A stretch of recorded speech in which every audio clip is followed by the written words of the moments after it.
The monitors had stopped arguing with time, settling into a slow, uneven rhythm that felt more like a goodbye than a fight.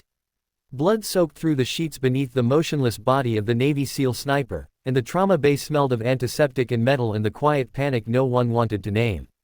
Doctors had tried everything they could reach with hands and medicine, but the wounds were too deep, too scattered, as if war itself had followed him home and refused to let go. His chest rose with effort, each breath borrowed, and the clock on the wall seemed to lean closer, waiting. In that moment, when hope thinned to a fragile thread, no doctor could reach the dying SEAL sniper, and no protocol could explain what was about to happen next. If you believe in kindness, second chances, and the unseen bonds that keep us alive, take a second to like, comment, share, and subscribe to this channel, and tell us in the comments where you're watching from, because stories like this belong to all of us. His name was Daniel Carter, though very few people had called him that for years. In the world he came from, names were earned again and again, and his had been reshaped by deserts and mountains, by nights where silence screamed louder than gunfire. He had been airlifted from a training accident that went wrong in a way no report could soften. The blast had torn through muscle and memory, leaving his body battered and his mind drifting between here and somewhere far away. The doctors saw injuries, numbers, probabilities. They saw a man slipping beyond their reach. What they did not see was the weight of the lives he had carried on his back, or the promise he had once made to come home no matter the cost. Outside the trauma bay, the hospital moved like any other, carts rolling, phones ringing, life insisting on continuing. Inside, time bent. Daniel's heart stuttered, then steadied, then faltered again, as if unsure whether it still belonged to this world. The team worked with grim focus, sweat on brows, hands steady even as hope thinned.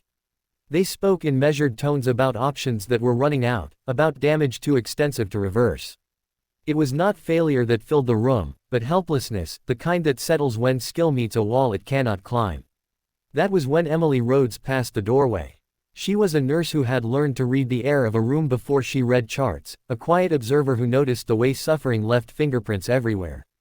She had not been assigned to the trauma bay that night, but something pulled her toward it, a pressure behind the sternum that made her slow her steps. She glanced at the board, saw the name, the rank, the brief notes scribbled too fast. Then she felt it, a memory brushing against the present, faint but insistent.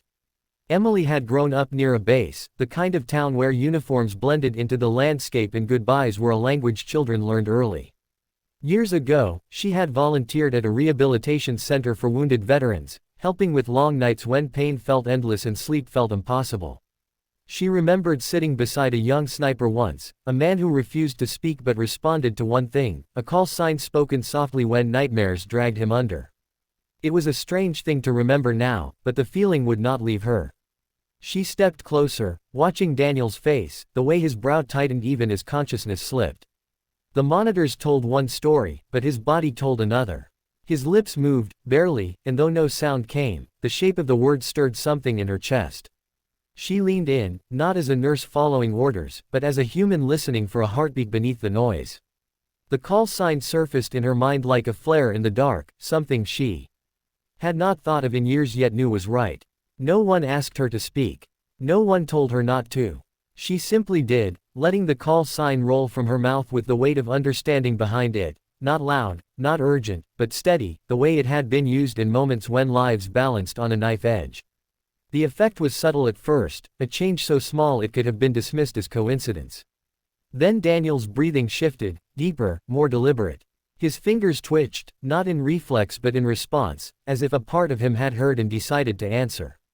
The room changed. The doctors noticed the monitors adjusting, numbers inching in a direction they had not expected. They adjusted their approach, following the opening that had appeared without explanation. Emily stayed where she was, repeating the call sign at intervals, anchoring him to something familiar, something that meant safety and identity beyond the pain. She did not know why it worked, only that it did, and in that moment, knowing was enough. As minutes stretched, Daniel's body fought in a way it had not before. The bleeding slowed just enough for intervention to matter.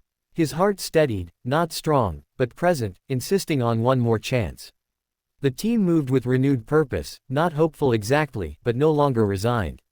Emily felt tears blur her vision, not from sadness, but from the overwhelming sense that something fragile and beautiful was happening in the middle of chaos. The surgery that followed was long and uncertain, a battle measured in millimeters and seconds. Emily waited outside, hands clasped, replaying the moment again and again, wondering if she had imagined the connection, if exhaustion had dressed coincidence as miracle. Hours later, when the surgeon emerged with eyes tired but brightened by disbelief, the truth settled in. Daniel had survived the night. He was not safe yet, but he was here. Recovery was not a straight line. Daniel drifted in and out, body healing faster than memory. When he finally opened his eyes with intention, Emily was there, checking vitals, adjusting lines, doing the quiet work that held healing together. Recognition came slowly, not of faces, but of sounds, of that call sign echoing from somewhere deep. His grip tightened around her fingers, weak but deliberate, a thank you spoken without words.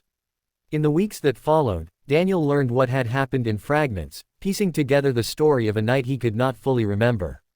He learned that medicine had carried him to the edge, but something else had pulled him back. Emily never claimed credit. She spoke of listening, of paying attention, of the way humans sometimes reach where tools cannot. Daniel carried the knowledge differently. For him, it was proof that even when the world reduced him to injuries and odds, someone had seen the whole of him and called him back by the name that mattered most. When Daniel eventually left the hospital, scars marking his body and humility marking his stride, he did not leave unchanged.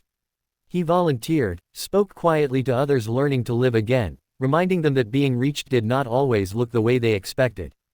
Emily continued her work, a little more certain now that compassion was not an accessory to care, but its core. Years later, the story would be told in fragments online, passed along by people hungry for proof that kindness still mattered.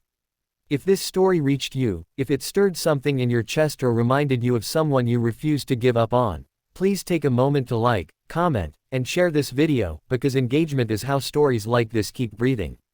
And before this story ends, leave a comment telling us what this moment meant to you or who it reminded you of. Somewhere between a call sign whispered into the dark and a heartbeat choosing to continue, life was returned to itself. Not by force, not by certainty, but by recognition. And if that truth touched your heart, let this video know you were here, because every signal of connection matters more than we realize.